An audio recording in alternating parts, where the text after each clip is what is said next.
stretch my hands to you. Yeah, yeah, yeah. Welcome back to our weekly videos, everybody. I hope you've been enjoying your half term, if you've started already or if you've just started this weekend. I hope you're having a fantastic time, whatever you're getting up to. And Holly is actually on half term next week, so her and I are going to have some time off, which is going to be great. Who knew school holidays could actually be great fun, even when you've left school? So today, I just wanted to talk to you about how we're called to be faithful. That's what we're called to be. We're called to be faithful in this world and in this life. We're called to be faithful to the life that Jesus calls us into. And over the past couple of weeks, and to be honest, over the past 7 months, in these videos, in lockdown, we have been looking at how Jesus calls us to be faithful, what he asks us to do, how he asks us to act, how he asks us to take care of one another. And that's all leading into being faithful. Now, it's hard to do stuff all the time. It's hard to keep stuff going. I have just started. I'm not going to brag about it too much, but I just started Couch to 5K. Now, if you know me really well, I hate running. I hate exercise. But I thought I kind of need to get out and do some form of exercise. So some friends recommended Couch to 5K, so I started it. And now I've had about a 4 or 5 day break in between my last run, and now I'm just like, oh, do I really have to get back into it?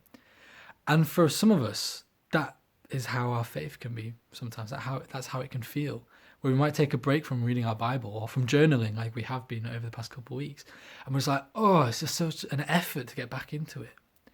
But take heart, don't worry, don't feel like you're the only one, because even in the Bible, we have accounts of the disciples, Jesus' chosen few friends, that fall and that make mistakes and have challenges. So I'm just going to quickly read from Matthew's Gospel, chapter 26, starting at verse 36. And this is set in the Garden of Gethsemane, just before Jesus is arrested and taken away to be crucified. And Jesus is having a really tough time, and his friends just they fall asleep. They can't even stay awake. So Matthew 26, verse 36. When Jesus went with his disciples to a place called Gethsemane, and he said to them, "Sit there while I go over there and pray." He took Peter and 2 sons of Zebedee along with him, and he began to be sorrowful and troubled. Then he said to them, "My soul is overwhelmed with sorrow to the point of death. Stay here and keep watch with me."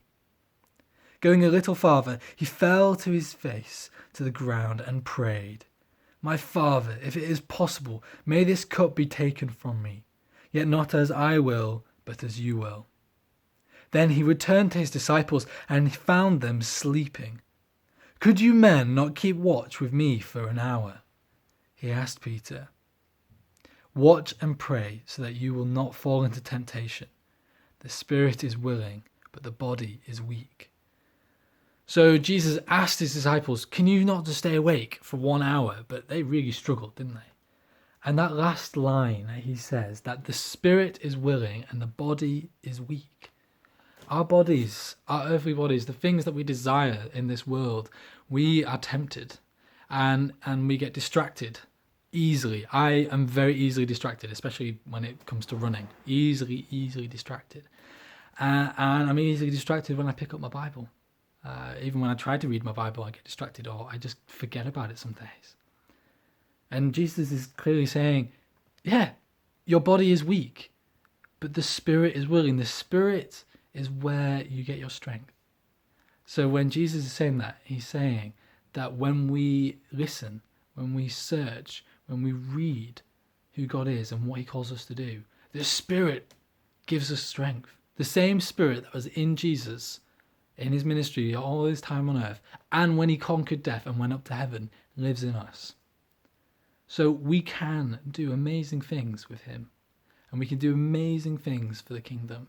One thing that really kind of has helped me since, as long as I can remember, probably when I was your age, even to now, is talking with somebody my own age or somebody a little bit older, who I could turn to and say, hey, I'm having a real tough time with this. Can we talk? Can we I know at the moment you can't really go out and do much, but like we can still go out for a coffee, or you can still kind of go out and do some other activities.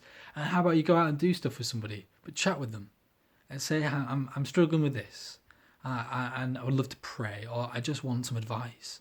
Because Jesus and his disciples, that's what his disciples would do. They would ask Jesus to go, Rabbi, which is teacher, Rabbi, how do we go about doing this in life? Well, what's the answer to this question? But talking through with somebody and praying with them is a great way to encounter Jesus and to hear what he might be trying to say to you, the answers that he might give you, or the advice, or the ways to go about doing something. That's one fantastic way that we can look out for one another and be faithful to Jesus and to each other. We are called to be faithful to Jesus, but we're also called to be faithful to each other. And I just want to encourage you with something that Mother Teresa said. She said, I am not called to be successful, but to be faithful.